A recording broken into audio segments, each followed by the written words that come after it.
தமிழக வெற்றி கழகத்துடைய தலைவர் அதனுடைய கட்சி கொடியை இன்று அறிமுகப்படுத்தியிருக்கின்றார்.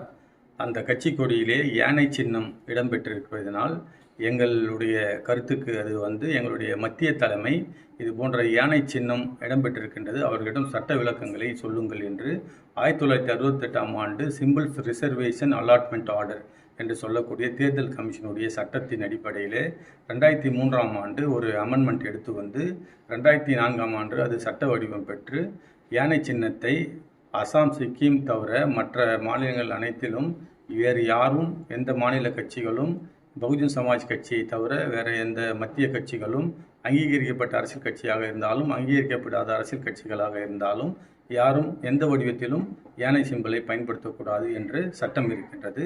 அதற்கான சட்ட வடிவ நகல்களை அந்த மத்திய தலைமை அவங்களுடைய தலைமைக்கு நாங்கள் நேரடியாக எடுத்து சென்றிருக்கின்றோம். ஏனென்றால் இது கட்சிகளுக்குள்ளே இது விவாதமாக இது பொது விவாதமாகி 2 கட்சிகளுக்கும் இது முரண்பாடு வந்துவிடக்கூடாது என்பதற்காக எங்களுடைய மத்திய தலைமையின் அறிவுறுத்தலின் பேரில் நேரடியாக அவர்களுடைய மேனேஜர் வெங்கட் என்பவரை தொடர்பு கொண்டு இதற்கான சட்ட விளக்கங்கள் டிஜிட்டல் முறையிலே அனுப்பி வைத்திருக்கின்றோம். அதை ஆலோசித்து சரியான முடிவை அறிவிப்பதாக எங்களுக்கு விளக்கம் அளித்திருக்கின்றார்கள்.